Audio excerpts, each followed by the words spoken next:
Hello, and welcome to Songwriters Spotlight, the Western Mass Songwriters Collaborative Series.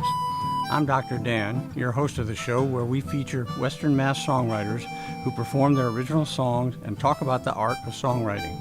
Stay tuned to explore more about music and the tunesmithing that creates it. Our performer in this episode is Michael Orlen, a veteran musician and songwriter whose performance displays his skill and experience as an artist. I give you Michael Orlen. Hi there. This song is called Flowering Crab. It gets its name from a tree planted beside the 4th tee at the Amherst Golf Club. If you ever happen to be there, it's the tree with the collection of ceramic frogs under it.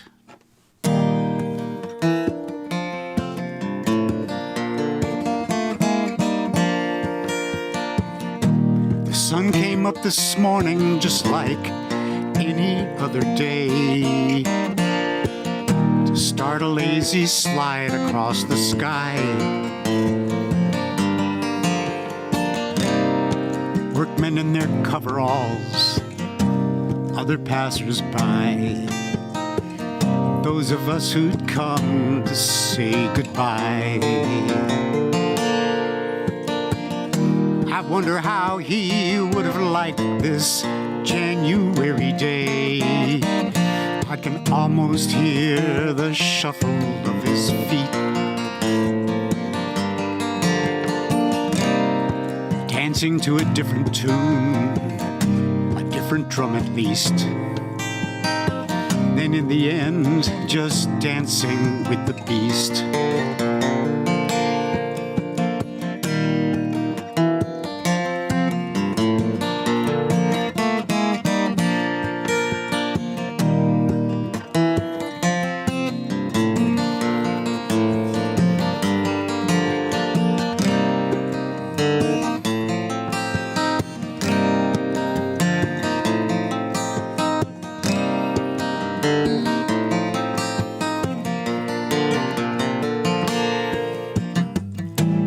About our daily lives, commitment and career.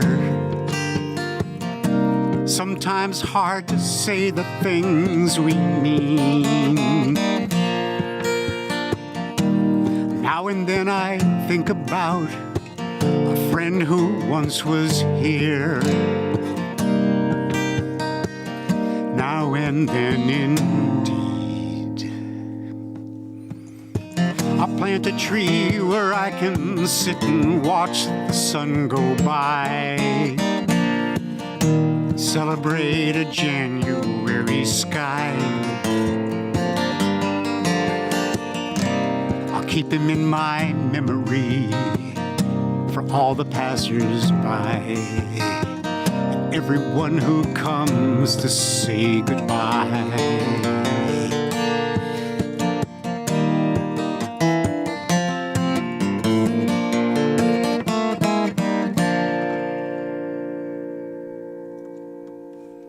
Over the years, I've written many songs for assigned themes at the Pioneer Valley Folklore Society. This is one of those songs. When I first got the theme was change. I thought, no.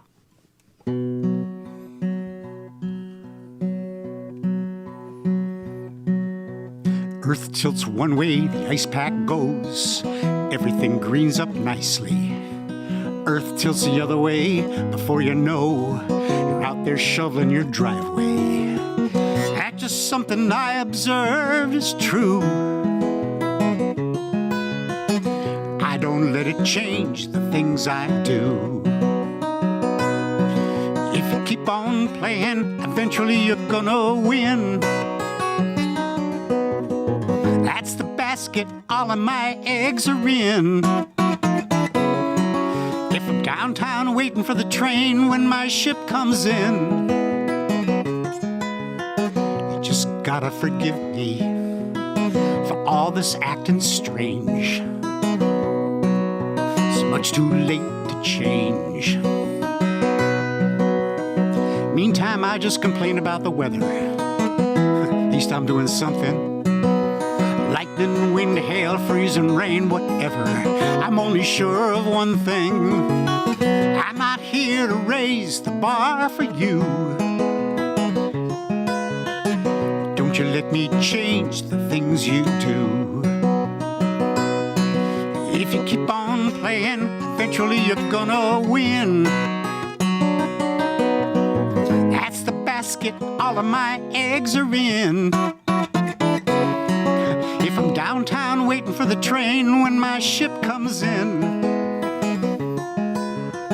you just gotta forgive me for all this acting strange. It's much too late to change. So don't look for hidden meaning here.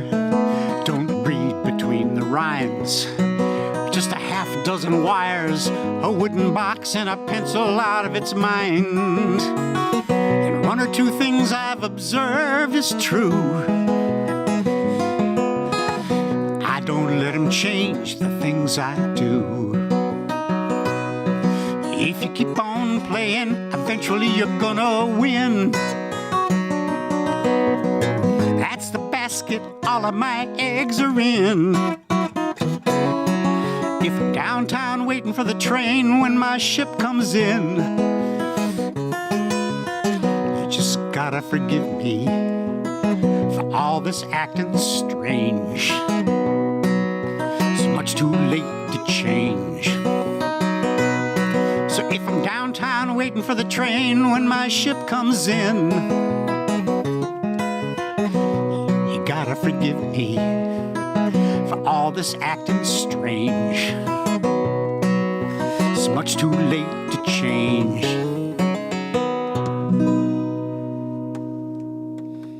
This is a pretty song.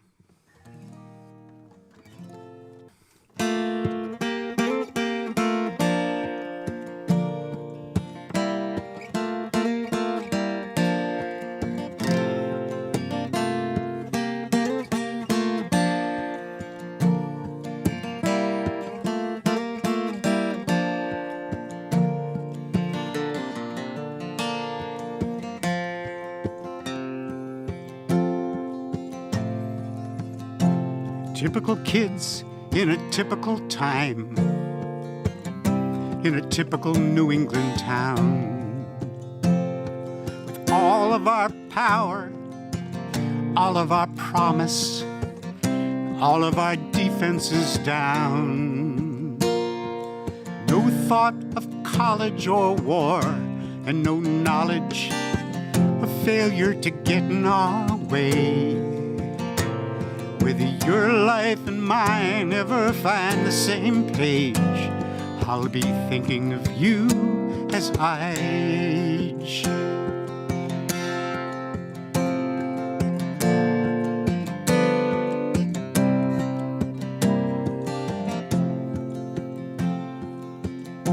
Typical girl, typical boy, typical Saturday dance. And you so appealing, and me with the feeling of falling in love at first glance. No way to know where the future would go, or that this might be ending one day. Whether your love and mine ever find the same page, I'll be thinking of you as I age. I'll be thinking of you while I'm lying at night in the spell of a September sky. The words will be there on the tip of my tongue, but no one to hear them nearby.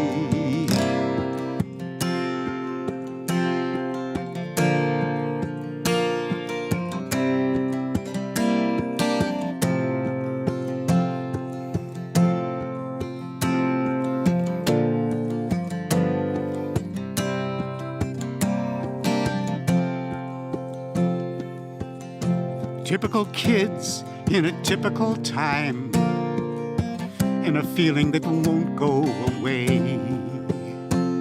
Whether your act and mine ever find the same stage, I'll be thinking of you as I age.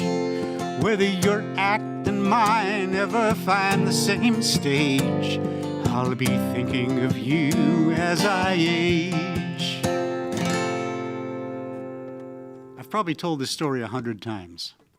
Some time ago, I was writing a song about underdogs, and I got to the chorus, and 3 examples came to mind. 1, religious, and 2, in sports. But one of the sports underdogs I thought was very obscure until a few weeks back during the U.S. Open when it was played in Brookline, Massachusetts.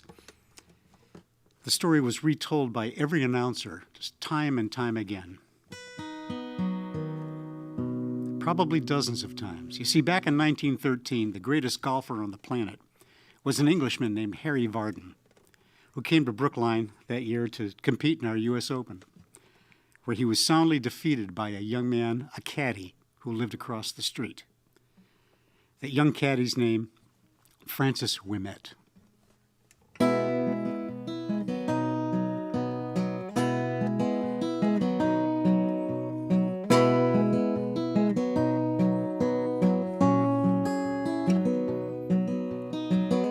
I know what you're thinking. I know how you feel. You spend your days pushing a rock up a hill. And just when you've made it, just when you're through, seems there's always a faster dog than you. Remember Goliath and David, Vardon, we met. How the Baltimore Orioles met the 69 Mets. The arrows of fortune will fall where they may. A dog will have his day.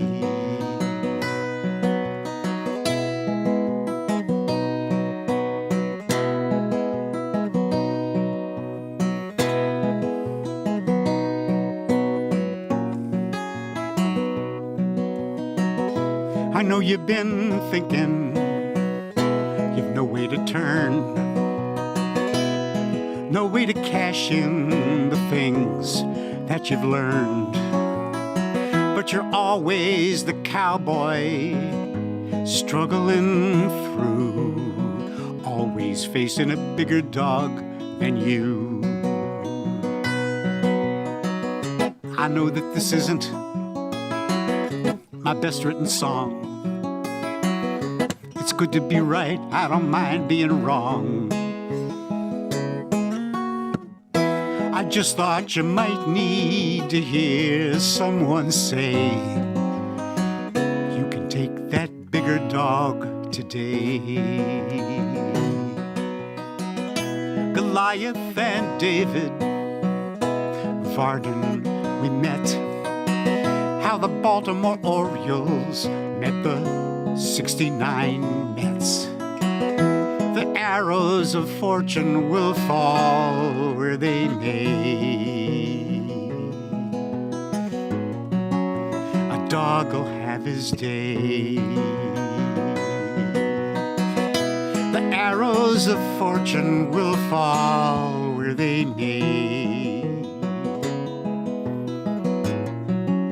A dog will have his day.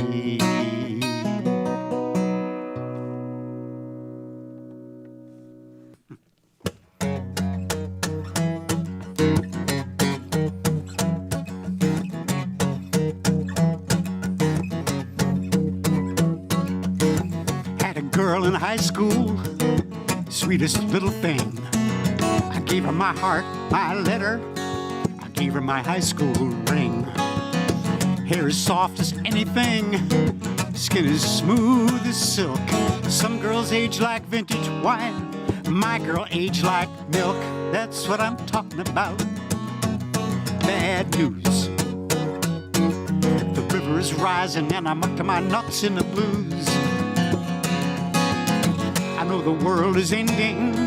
I've seen all the clues. That's what I'm talking about. Bad news.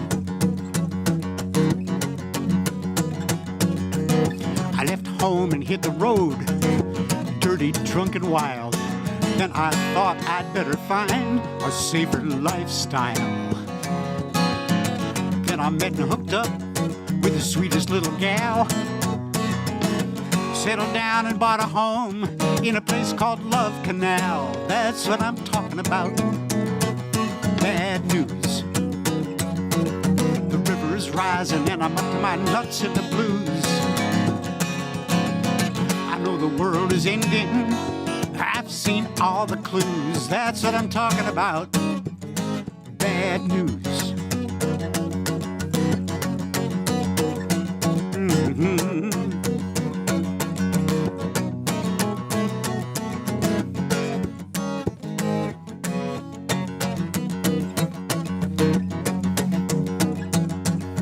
I get off of this mountain, you know where I'm gonna go. Gonna buy myself a lottery ticket, you know how that'll go. Do yourself a favor, get yourself in line. Buy a lottery ticket, the one right after mine. That's what I'm talking about. Bad news. The river is rising and I'm up to my nuts in the blues. I know the world is ending. I've seen all the clues. That's what I'm talking about. Bad news. That's what I'm talking about. Bad news.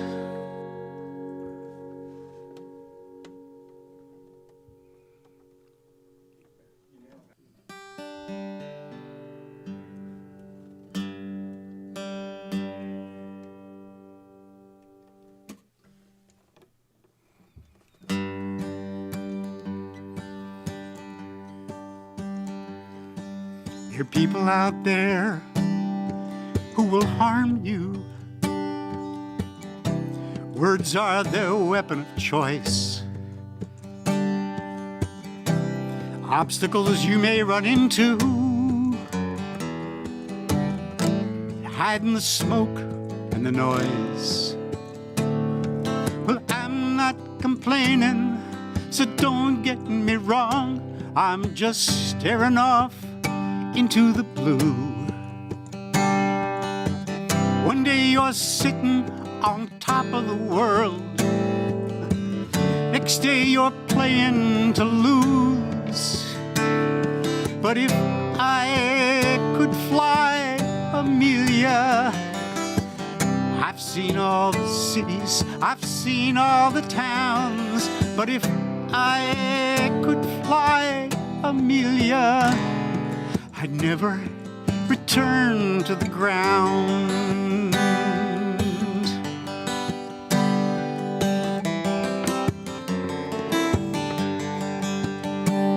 There were times that I needed more focus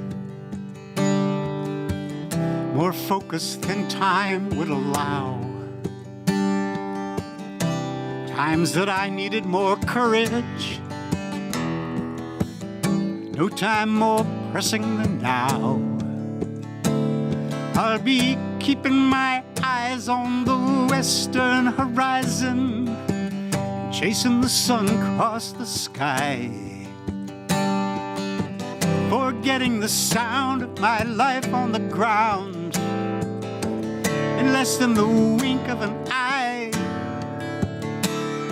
If I could fly, Amelia, I've seen all the cities, I've seen all the towns. But if I could fly, Amelia, I'd never return to the ground.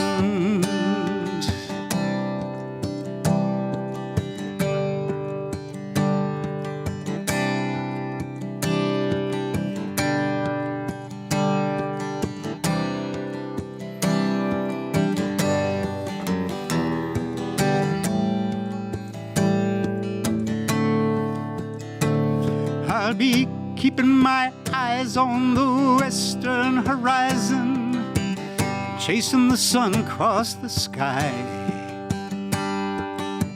forgetting the sound of my life on the ground in less than the wink of an eye.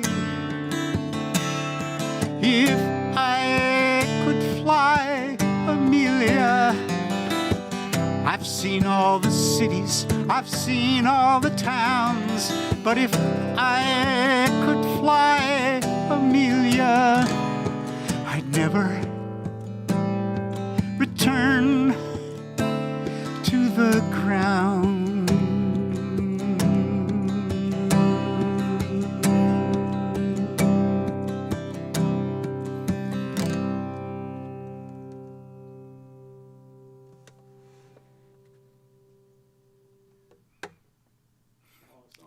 And thank you.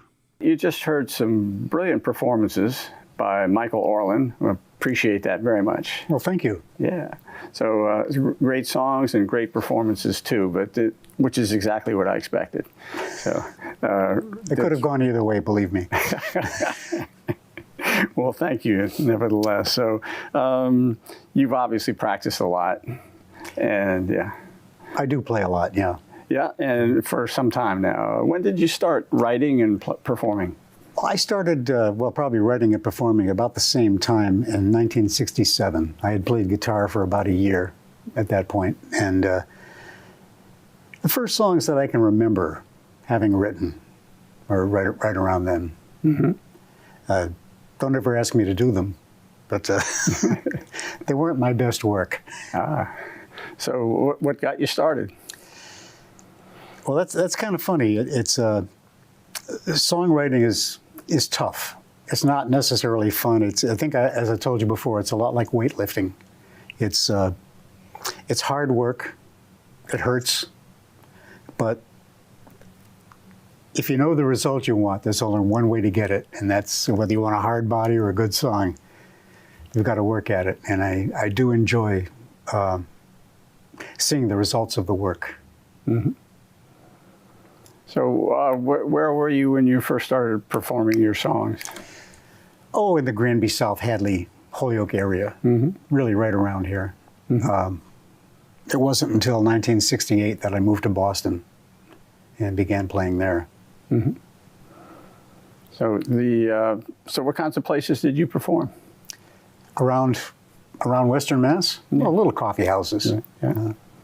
There was no money in it, certainly, but there were a lot of little coffee houses, a lot of opportunity, and of course I needed a lot of practice.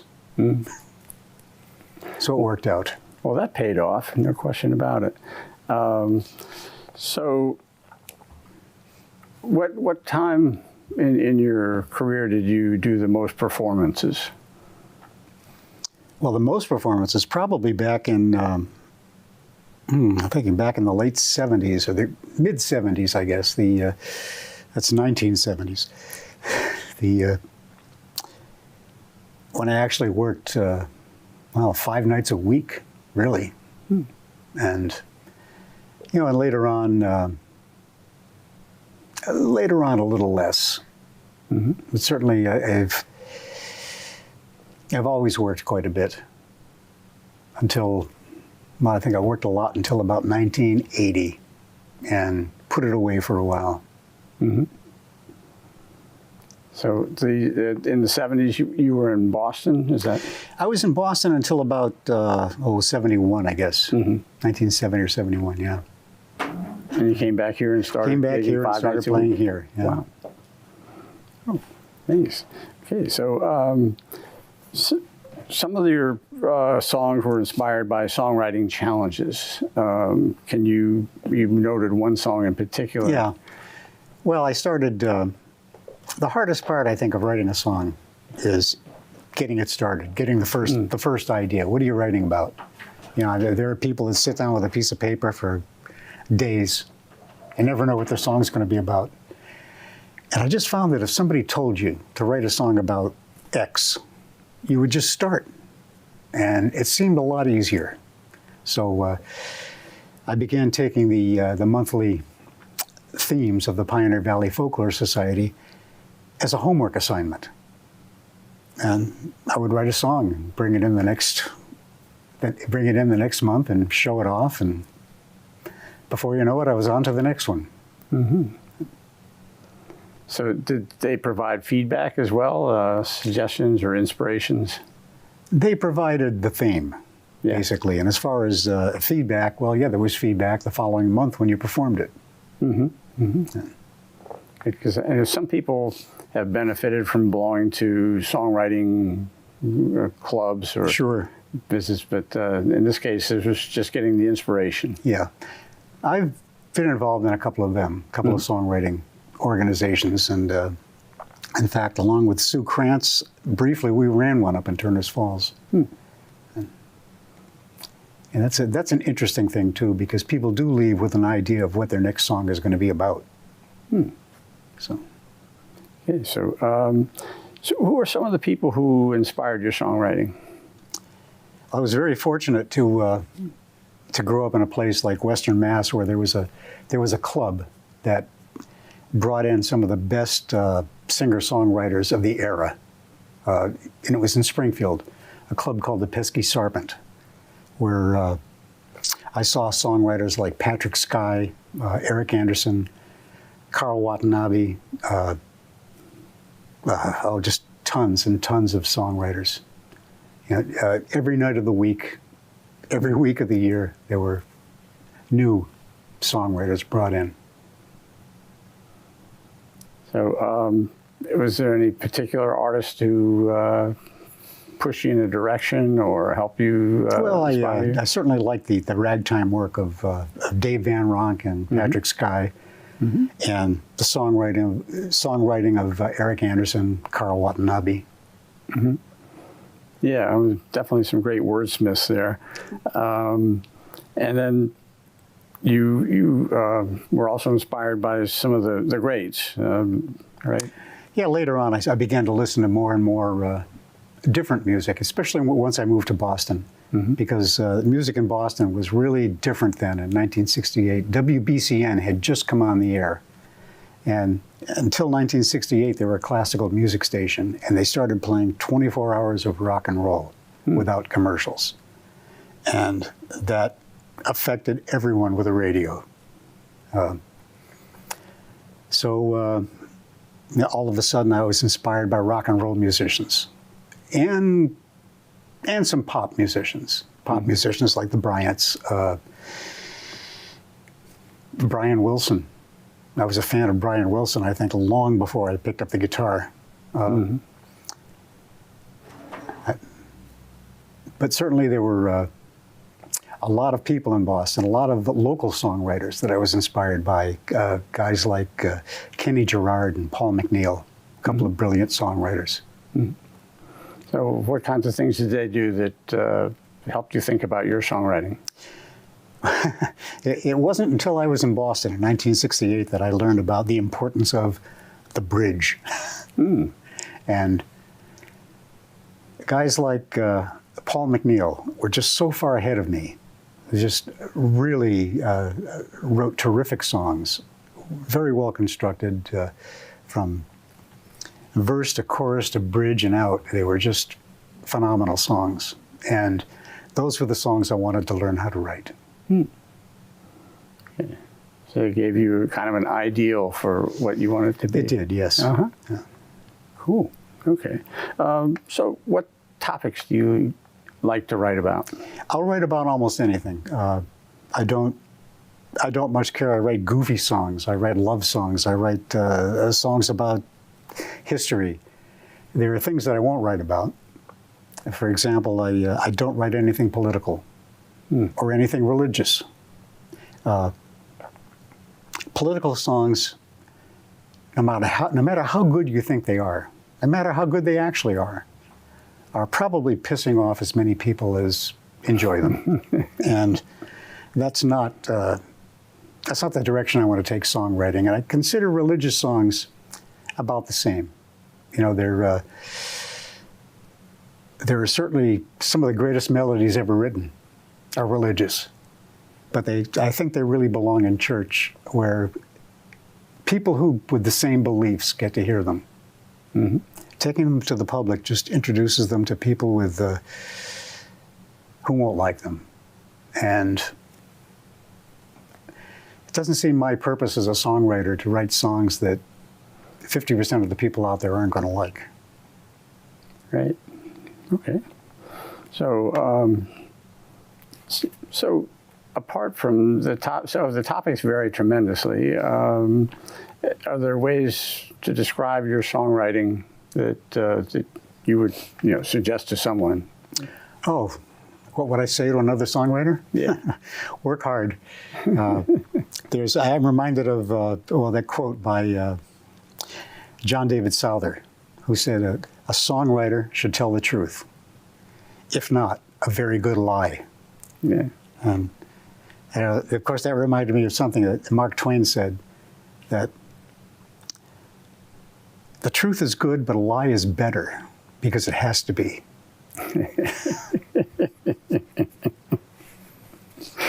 Yeah, I have a feeling that the songs you did for us on this performance, not all of them were exactly true. So, Probably not. There are moments of truth in some of them, I'm sure.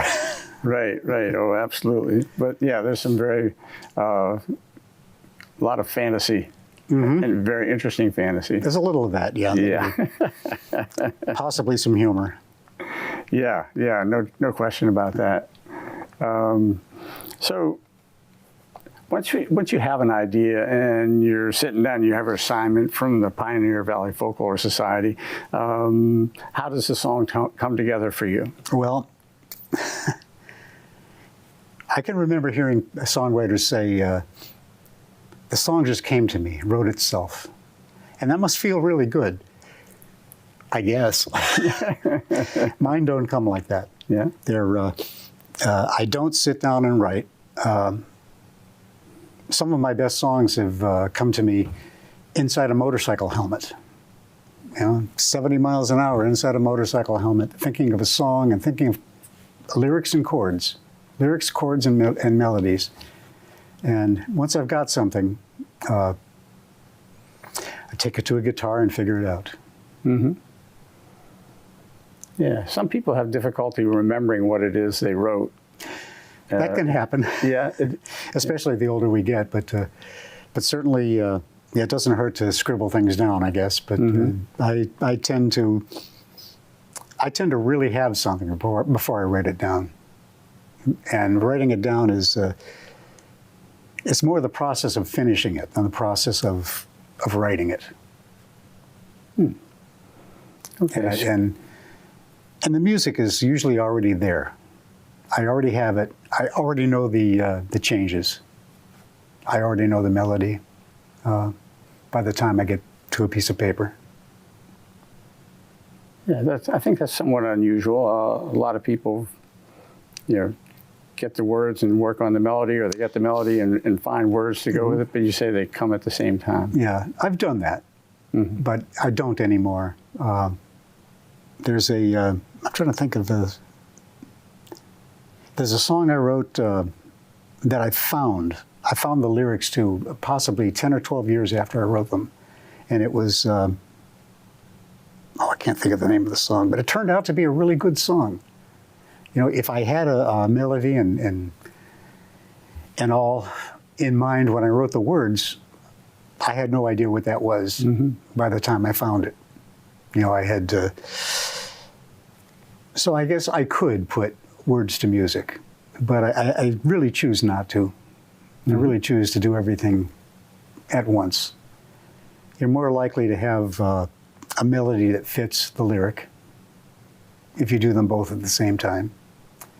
And there are times perhaps when you don't want a melody to fit the lyric, or you don't want the timing to fit the lyric. There are sadder songs that are done quickly that I really like. I think the first song I did tonight was kind of a sad song, but it's played happily. And yeah, I don't, that's basically the way I write. Everything has to be around at once. And I know that I've said that it's hard work and it's like lifting weights, but sometimes it all isn't. Sometimes it comes a little easier than that.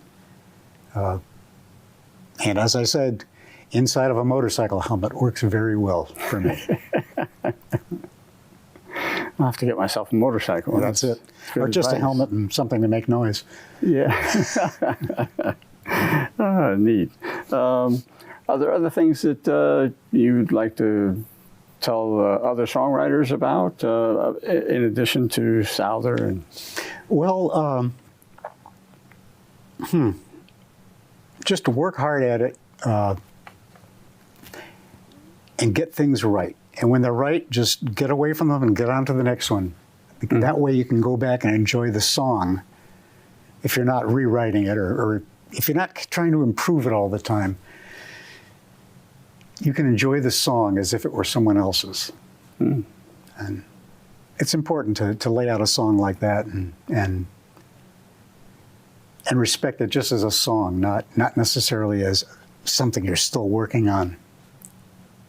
Yeah. Have you ever written a song and then gone back or a year or two later and said, maybe I should tweak it a little bit? Is that? Or...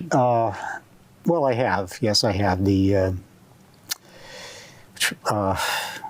Certainly done that. I rewrote a couple of old songs that were worth saving and that had parts worth saving. But yeah, every song you write isn't going to be good. And there are songs, I've written a bunch of songs that I just wind up in a drawer somewhere, and I always remember them, and I steal from them. The best plagiarism going is stealing parts of your old songs. There's a song that I wrote for the Connecticut River Watershed Council that says, "I just want the Connecticut," and a song, and a dog I won't outlive. Now, you've heard that song. That's a beautiful song. Yeah. Well, I wrote a song ways before that I didn't like. I wrote it about a guitar. And there was a line in it that said, "I just want this old guitar and a song and a dog I won't outlive." And I loved the line, but the song was awful. So what else are you going to steal from? Right. So I've got a number of those, a number of songs that have lines taken out of, songs that I didn't care for, that had much I did care for. Yeah, and stay out of legal trouble, too. Yes. Oh, nice. So anything you'd like to add to our viewers? Yes. Thank you very much for listening. Yeah. It was very easy to listen to. Well, thank you very much. Very enjoyable. And thank you for sharing your thoughts. Okay. So be very helpful. Dan? Yeah, thank you. It was a pleasure. Yes.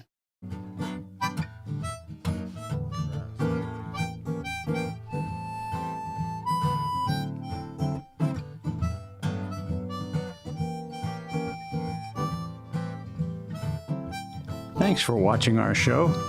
I would like to acknowledge the support of the Western Mass Songwriters Collaborative, promoting the original music scene in Western Massachusetts. If you want to learn more about the WMSC, go to their Facebook page. Thanks for watching. I'm Dr. Dan. I hope you'll tune in again for the show that puts a spotlight on songwriters.